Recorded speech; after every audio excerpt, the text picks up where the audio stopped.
Now let's look at the second kind of question, which usually states an argument in the disadvantages and advantages essay.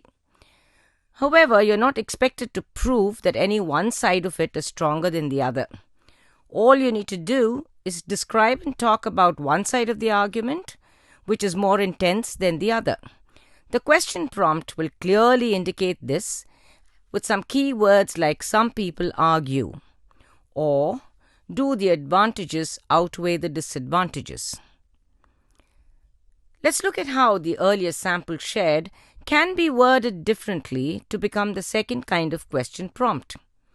Then you'll be able to understand how to approach it differently. Let's say that the prompt reads, "Some people argue that mobile phones are quite helpful for children as they tend to learn a lot from it rather than consider them to be harmful. Do the advantages of the increasing use of mobile phones by growing children outweigh the disadvantages?" Here, you may want to highlight the disadvantages as some of the harmful effects can be damaging to the children. You do not really have to prove that there are more advantages or disadvantages. What you need to do is check which is of greater magnitude, the advantage or the disadvantage. For instance, there could be many advantages, but one very intense disadvantage. In this case, it would definitely outweigh the advantages. What your examiner expects in such an essay is that you take up one side and argue why the side you support is stronger than the other way around. Though the question says, "do the advantages outweigh the disadvantages?" you can also illustrate how the one disadvantage that you have chosen to write about outweighs the advantages. Now, what are the advantages here in this particular question prompt? Children are learning a lot at a very young age and are better informed about many things. Their levels of awareness have increased considerably and they're far more knowledgeable than children of yesteryears. Now let's look at the disadvantages. There are growing health problems like affected eyesight, bad posture leading to backache and related aches, vitamin deficiency, general ill effects on the physical growth and health. So your very approach to the prompt will change. For instance, in the earlier essay, your conclusion has both sides being given equal weightage. However, in the second type, you will clearly have an outline which has more weightage. In the example, we've chosen to say that the disadvantages are more. So that is a stand you will hold. Let's see how this essay looks. The growing trend of children using mobile phones extensively has been in debate for quite some time now. Notice how the introductory sentence has changed.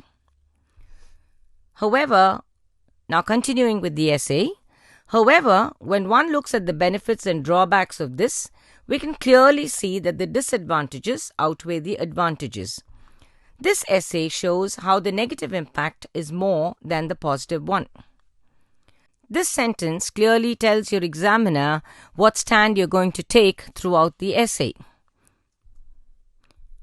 Moving on to the main body paragraph 1. Evidently, children have more exposure to knowledge and are becoming smarter because of the accessibility to various sites on the mobile phone. They're able to learn a lot by watching cartoons or playing interactive games. My young nephew learned his letters of the alphabet just when he was 2, and he could pronounce them perfectly too. He also learned numbers and could count up to 100 by the time he was 3. He used to play an interesting game that had a fun way of teaching these. Moving on to the second paragraph. Despite the increase in children becoming smarter, the major drawback is that children are prone to ill health due to lack of physical activity. Being indoors for a longer time has reduced healthy exposure to sunlight, which has resulted in vitamin D deficiency, which affects bone growth.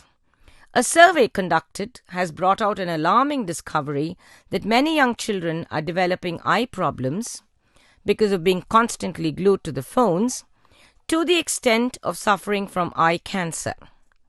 What more proof do we need to say that the negative impact of children using mobile phones extensively is definitely more than the benefits?